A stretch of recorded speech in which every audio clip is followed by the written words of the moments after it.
Good afternoon, ladies and gentlemen. Thank you very much indeed. I feel privileged really and honored to be invited by the Institute for Cultural Diplomacy and to be standing in front of you today to talk about the situation in Iraq. Talking about Iraq will consume a lot of water, so I've got my bottle of water with me. Maybe I have the right to demand another bottle, just in case. Thank you very much. Thank you. Well equipped. Well, there are two issues to talk about. One of them is the separation of the Kurdistan region. The other one is the status of human rights and women, particularly women rights. And those two issues have some background, really. I must talk about the background in which these two cases can be located. One of them is the Kurdish issue. So I'm trying to be as objective as possible because I belong to a political party and I am a member of the Iraqi Parliament. I'm an academic and, so I have to wear many hats. But I'm trying to be as objective as possible because we need to be transparent and objective in talking about very critical issues like political issues.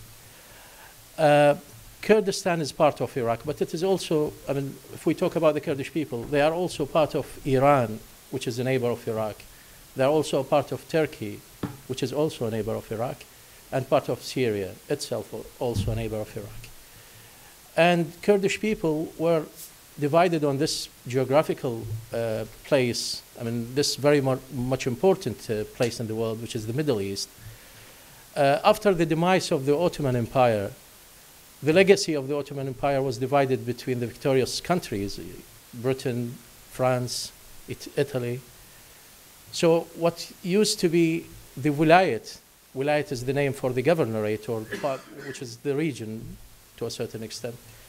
There were three wilayat that were ruled by the Ottoman Empire that belonged to the historical Iraq. One of them is called Shahrazur, which included Duhok, Sulaymaniya, Erbil, and Diyala. This is the northern part of Iraq that was called Shahrazur Wilayat. The second wilaya, which was Baghdad and the surrounding or neighboring governorates, and the third one is Basra and what is now called Kuwait, extending to Bahrain, and part of Iran, which is now Khuzestan or Arabistan region in Iran. These three wilayas were under the control of the Ottoman Empire, but after the fall of the Ottoman Empire, Iraq shrinked into the current Iraq. Thanks to Sykes-Picot Agreement, the region was divided among these countries, and now Iraq is the current Iraq, the map or the geographical map of Iraq is the result of Sykes-Picot Agreement. So the Kurds were divided among these four countries in Turkey, in Iran, and in Iraq. They never had, historically, they never had a country of their own, a special country for them. They used to live in these different areas. But they aspire to have their nation, and they tried once to establish their nation that lived for just several days or few days. In the history of countries, few days is not really, nothing that can realize that there is a nation that can be called the Kurdish nation. However, it was ruled as, it was established as Mahabad state, and then because of problems with Iran and neighboring countries, it shrank also and died. Now the Kurdish people are part of the northern part of Iraq, and according to the history of modern Iraq, under Saddam, they got the autonomy, sort of a certain autonomy, but the political problems inside the Kurdistan region continued until the present moment in history. But under Saddam, there were certain, of course, political and certain political problems, social problems as well, that escalated to a certain extent to fighting between different groups inside Kurdistan region. So we have two main parties, the KDP, Kurdistan Democratic Party, and the UDP, Patriotic, PUD, Patriotic United Kurdistan Party, which is the other part of Kurdistan, Sulaymaniya. Historically, they fought each other for a long time until the occupation of Iraq in 2003. After the occupation of Iraq in 2003 and the toppling of Saddam's regime, the dictatorship, the constitution was drafted in 2005 in the constitution, the civil rights and the national rights of the Kurds were realized by this constitution. It says that Iraq is a federal state, Kurdistan is part of the federal Iraq, and the Kurdish people have the rights, the civil rights of all Iraqi citizens. It is very complicated really to talk about because there are certain minute details we need to go through. However, the Iraqi Parliament, that is composed of 328 parliament members, it includes members from Kurdistan representing the Kurdish region. But in Kurdistan region, there are no members representing the Iraqi government or the Iraqi federal government.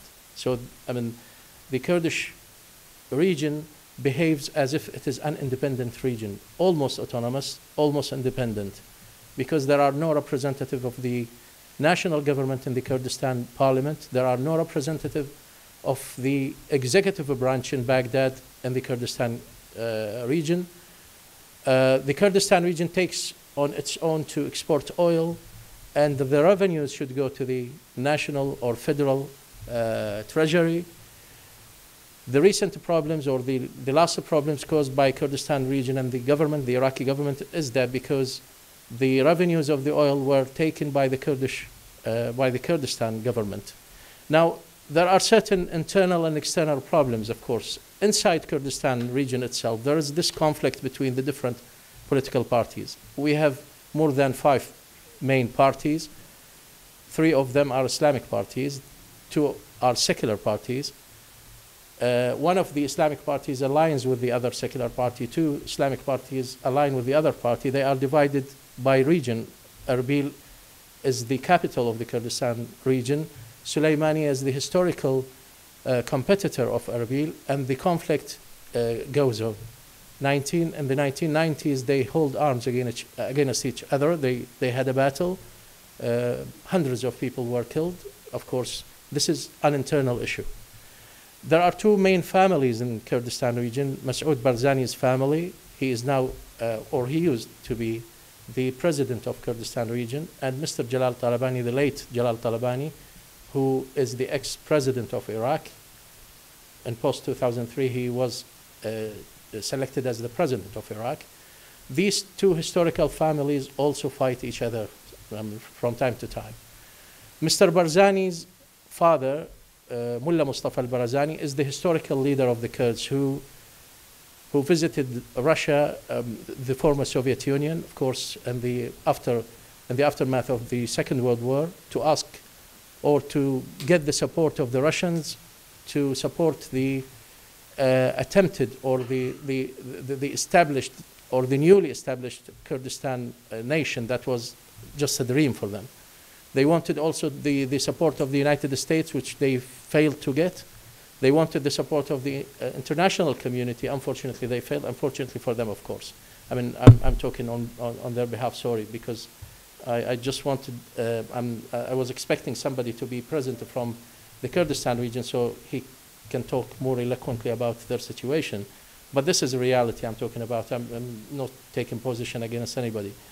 That's why, I mean, these successive failed attempts, unfortunately, cause them the feeling or the sense that they are frustrated, nobody is helping them, nobody is supporting them. Their right, their historical right is being denied by the international community, by their friends.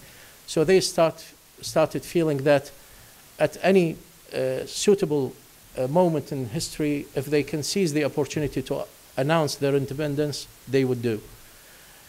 The case in Iraq, after the drafting of the constitution and voting for this constitution, after it has been ratified by the parliament, the Kurds were given the rights they demanded because they were part of the drafting of the constitution. They participated in writing the constitution. So whatever right they demanded, they have taken it. They participated in the parliament, as I said. They are part of the executive, legislative. The president of Iraq is from Kurdistan. But unfortunately, they didn't allow any representative from the national government to be present in Kurdistan region. And recently, the oil revenues that should come to the federal government were taken by Kurdistan government. We had complaint from Kurdistan members of the parliament who belong to other parties than the ruling party, about the following. One, they said Mr. Masoud Barzani has no right to continue as the president of the region. Why? Because he stood for 2 elections. The third election, I mean, he extended for himself out of the mandate that he should have been ruling the region, and this is against the law. So he was described as a legitimate ruler who is trying to assure the power of Kurdistan region by Kurdish parties. This is not by Iraq, I mean by Baghdad or by other political parties. His partners, his Kurdish people within the Kurdistan region complained to the Iraqi government that the people in Kurdistan are not paid for their, I mean, they are not given their salaries. When investigations were done by the government, it was discovered that, I mean, Mr. Masoud Barzani has been telling people that Baghdad government is not sending the money that it should send.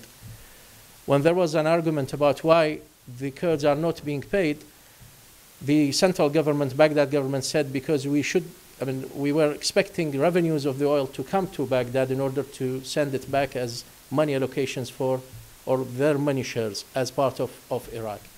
But no money is being sent to Baghdad, so how can we pay the Kurdish share?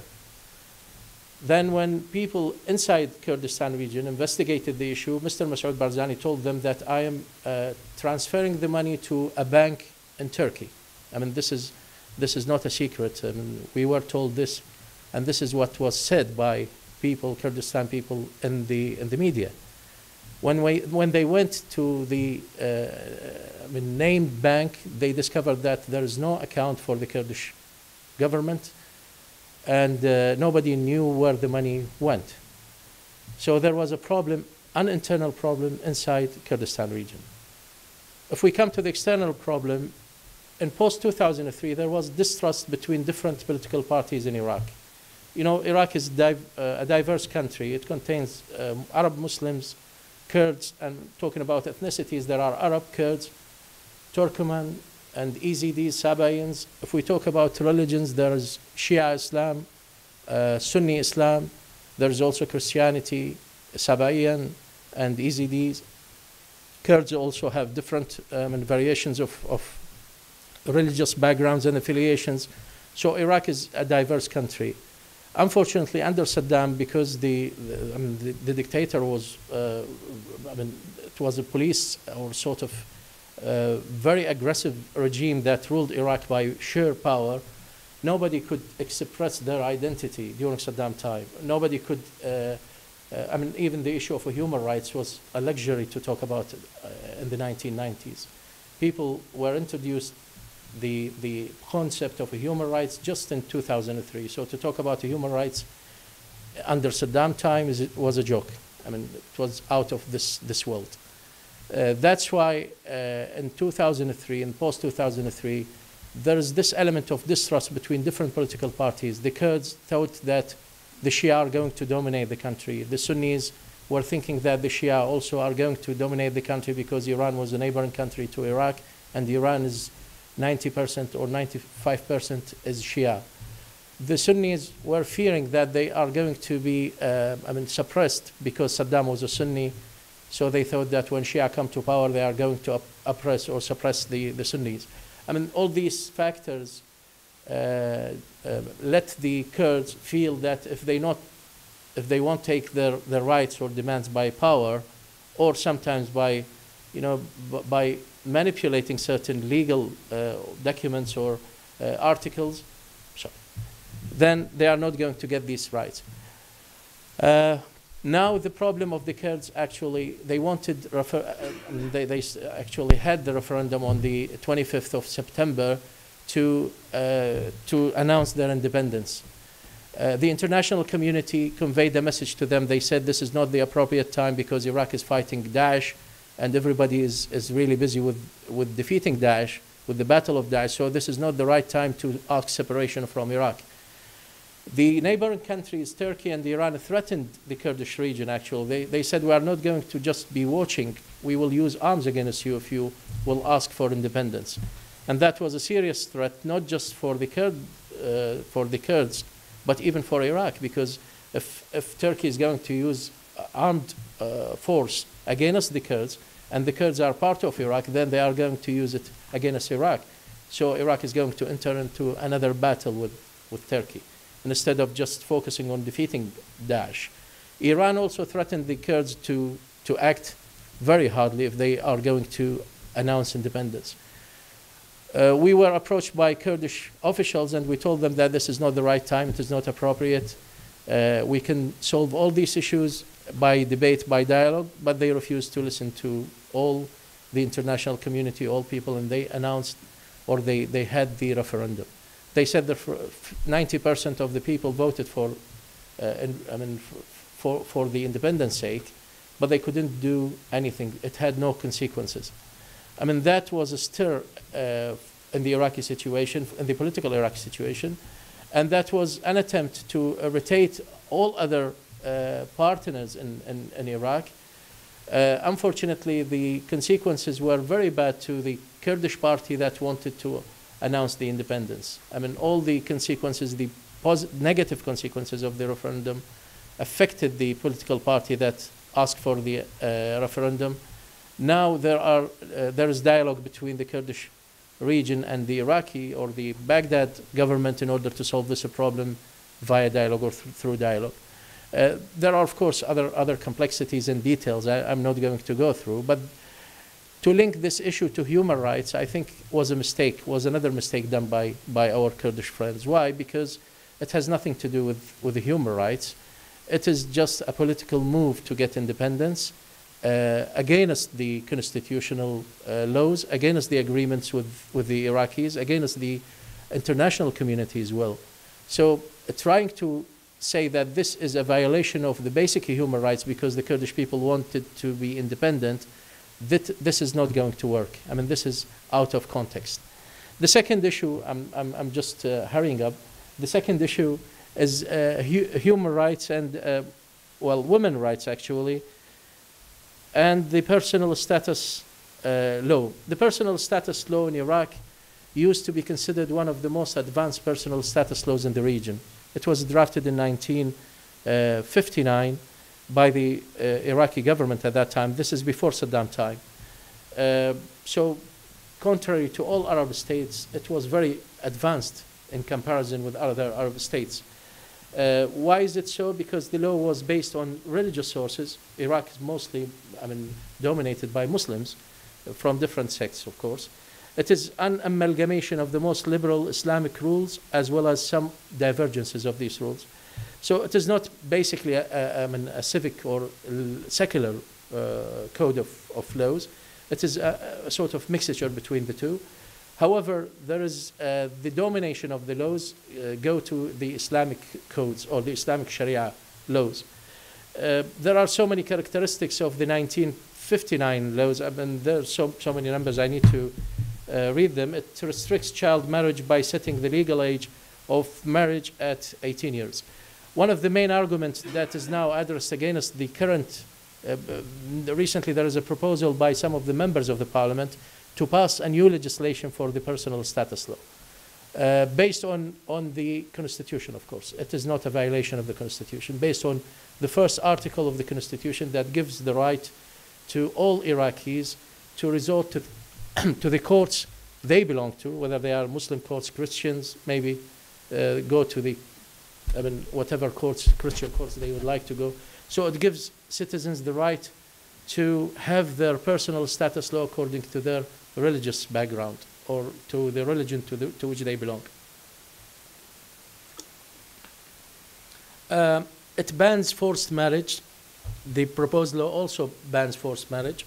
It restricts polygamy. You know, polygamy is known in Islam, but this law puts some restrictions to polygamy. It curtails men's prerogatives in divorce. It doesn't give the full right to men to get divorce. It expands women's rights in divorce. It extends child custody to mothers. It improves inheritance rights for women. It remains one of the most liberal in the Arab world with respect to women's rights. It eliminates the differential treatment of Sunnis and Shia under the law. It does not differentiate between the various religions, communities, and thus it sustains social and communal coexistence. These are the advantages or the good points of the law. And on the 1st of November, Iraq's Council of Representatives voted in principle to approve the new amendment. Some members of the parliament wanted to amend the 1959 law, but this was faced by uproar and anger by the NGOs, led by mostly by secular activists, saying that the proposed law is going to practice more domination on the women. They are going to deprive women from their rights that were given by the former law. So there was this, sort of argument and debate between secular activists and Muslim members of the parliament. Before I came to this, conference or lecture, there was a meeting between secular people, between clerics, Shia and Sunni clerics, and they reached this conclusion that the secular activist position was based on misunderstanding of the proposed law. They thought that the amendment is against women's rights. Later, after the discussion, because there were so many details in accordance to the Sharia law, they couldn't understand or they didn't understand. When these were discussed between them, they discovered that they misunderstood the proposed law, and now there is an agreement between all of them that this law can be ratified by the parliament and can be passed.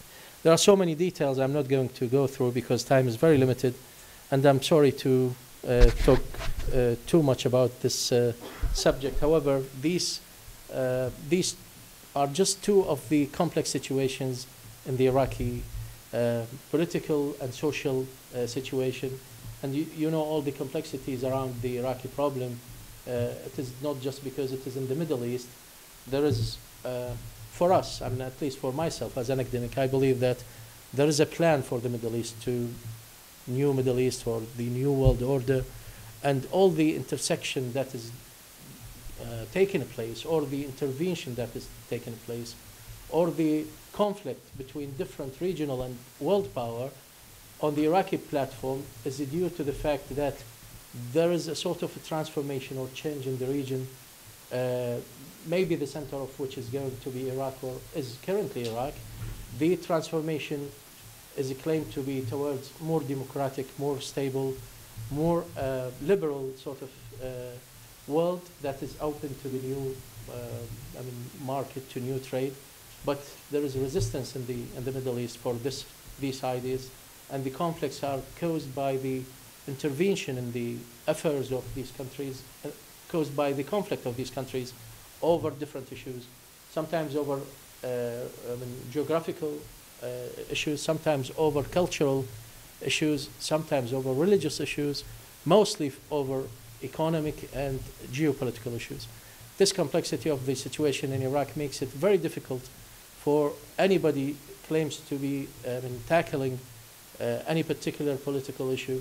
To talk about it in detail is really a hard task. That's why I try to summarize as much as I can. Thank you very much for your listening. We have